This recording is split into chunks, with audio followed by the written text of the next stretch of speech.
quan la gent d'aquí 50 anys mira el nomenclàtor de Barcelona, veurà que aquest pont s'ha fet en un moment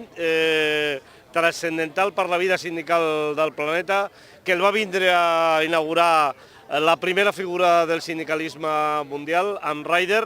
i els actes simbòlics sempre tenen un rerefons, i jo crec que tots tres estem orgullosíssims de que un dia com el dia de demà quedi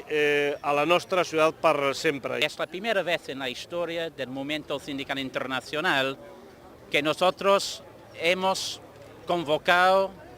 y yo creo con éxito, una movilización de escala planetaria. Creo que es importante hoy,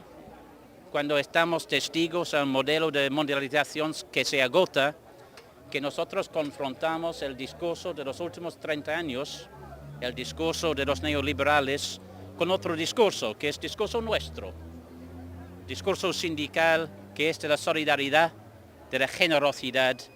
i de la responsabilitat. Declaració conjunta 7 d'octubre, Jornada Mundial pel Treball Digne contra la Directiva del Temps de Treball. Els beneficis de la globalització s'han... I al nostre país la precarietat, el no treball digne, doncs, té cara d'aquesta oficina també,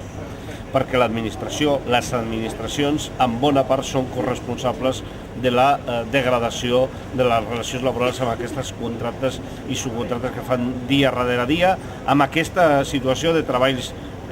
amb salaris indecents de menys de 1.000 euros. Els posem en qüestió els drets socials i el pitjor exemple el trobem a Europa, en la proposta de directiva del temps de treball i les sentències del Tribunal de Justícia de la Unió Europea que no fan altra cosa que afavorir el dúmping laboral.